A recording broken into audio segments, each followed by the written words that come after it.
Sesaat lagi Anda akan mendengarkan program Renungan Sahabat Seperjalanan bersama Pendeta Wendy Pratama. Selamat mendengarkan.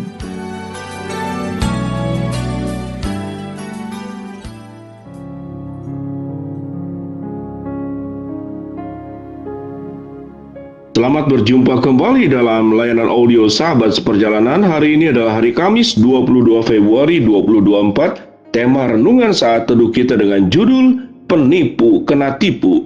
Firman Tuhan terambil dalam Amsal 20 ayat 17 dan 21. Roti hasil tipuan sedap rasanya, tetapi kemudian mulutnya penuh dengan kerikil. Milik yang diperoleh dengan cepat pada mulanya, akhirnya tidak diberkati. Mari kita berdoa. Bapa dalam surga, terima kasih buat kebenaran firman Allah yang Engkau ajarkan melalui kitab Amsal yang sangat kaya sekali dengan nasihat, petuah, pepatah, dan bimbingan daripada Engkau sendiri. Dalam nama Tuhan Yesus kami berdoa, amin. Dalam sahabat seperjalanan yang dikasihi Tuhan, penipu kena tipu. Kita tahu dengan jelas bahwa penipuan itu adalah sesuatu yang sangat marak. Dari mulai kitab Kejadian pasal pertama dan kitab di dalam pasal-pasal berikut, itu adalah peristiwa tentang penipuan, bagaimana iblis menipu manusia dan manusia kemudian menjadi korban penipuan. Sampai hari ini kita pun bertemu dengan korban penipuan lainnya. Sekitar 1 jam yang lalu sebelum saya membuat renungan ini, saya memberikan konsultasi kemudian bimbingan kepada salah seorang yang berada di satu kota di Jawa Tengah, bahwa dia begitu merasakan sakitnya yang luar biasa, yaitu ditipu, digelapkan uang miliknya oleh sahabatnya sendiri, orang kepercayaannya sendiri. Kemudian dirinya mengalami sebuah goncangan yang sangat luar biasa dan tidak bisa menerima. Bagaimana mungkin orang yang dipercayainya, orang yang sudah dibantunya, orang yang sudah ditolongnya, justru menipu dirinya, justru mengkhianatinya. Bagaimana kebaikan ketulusan yang diberikan itu justru dibalas dengan pengkhianatan, dibalas dengan sebuah cara menipu dirinya, mengambil harta benda yang dimiliki oleh dirinya.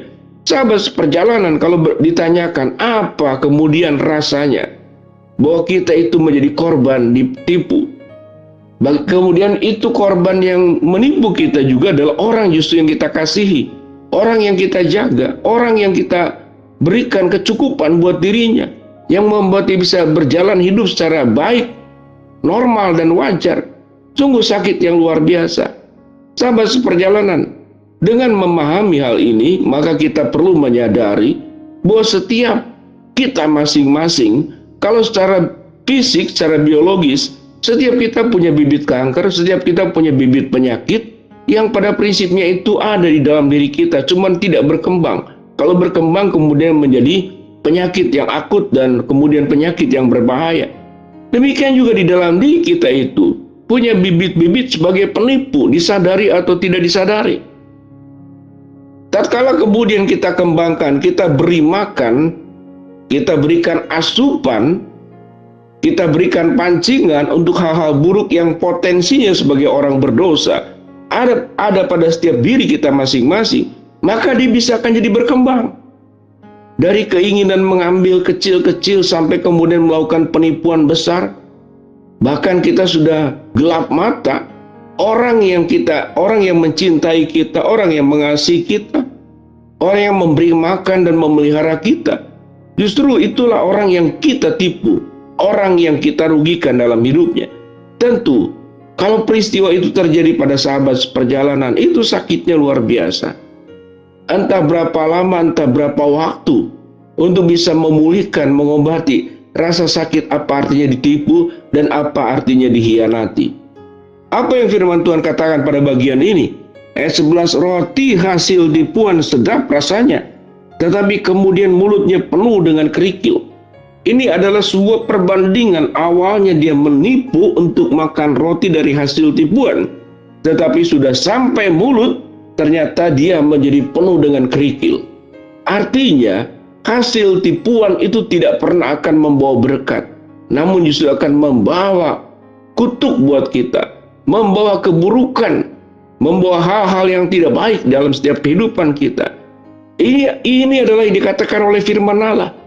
Dan kalau kita percaya bahwa firman Allah itu ya, benar, dan amin, maka kita pun akan mempercayai ayat yang ke-17 dalam kitab Amsal pasal ke-20. Roti hasil tipuan sedap rasanya di awalnya, tetapi kemudian mulutnya penuh dengan kerikil. Kerikil tentu bukan untuk dimakan.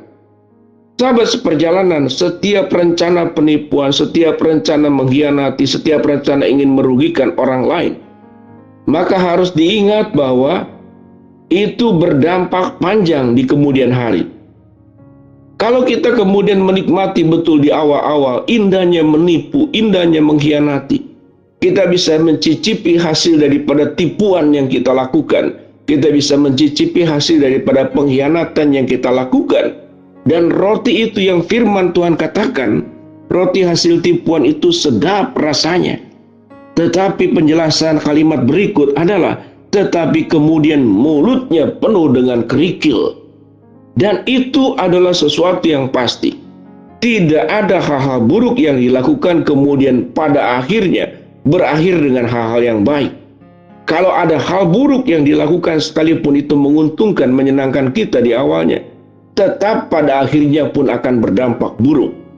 Minimal setiap sahabat perjalanan akan berhadapan dengan Allah. Pertanggungjawaban hidup kita akan bertemu dengan Allah. Sehingga kalau di antara kita masih ada keinginan mencoba menipu, mencoba untuk mengkhianati, mencoba untuk merugikan orang lain, maka urungkanlah niat tersebut. Karena sesuatu yang buruk itu akan berakhir dengan buruk. Ayat 21 dikatakan, milik yang diperoleh dengan cepat pada mulanya, akhirnya tidak diberkati. Kalau kita tahu dengan jelas orang yang menipu, orang yang mengkhianati, itu karena ingin mendapatkan hasil dengan cara cepat. Tetapi firman Tuhan berkata, milik yang diperoleh dengan cepat pada mulanya, akhirnya tidak akan diberkati. Jadi artinya, semua tindakan-tindakan buruk yang dilakukan oleh siapapun termasuk saudara dan saya, maka tidak pernah akan diberkati.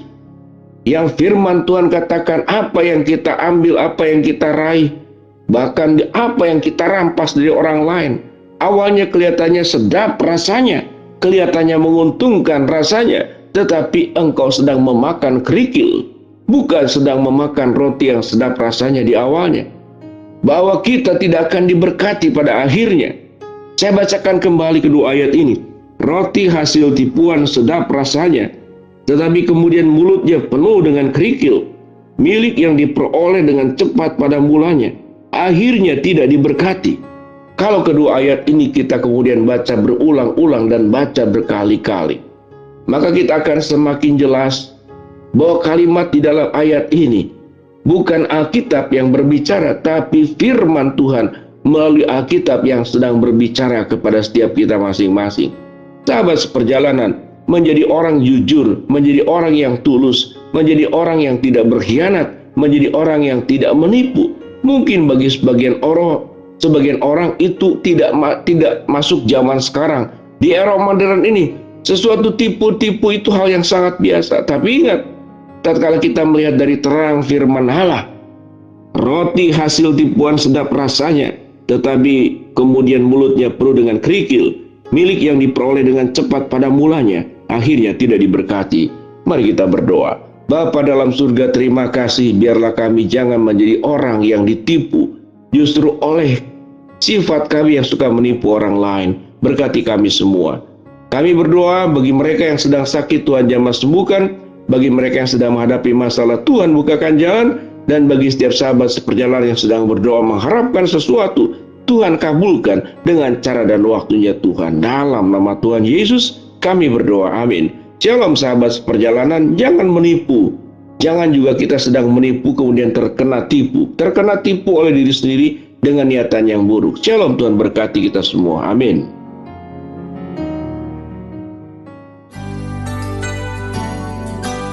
Anda baru saja mendengarkan program Renungan Sahabat Seperjalanan bersama Pendeta Wendy Pratama.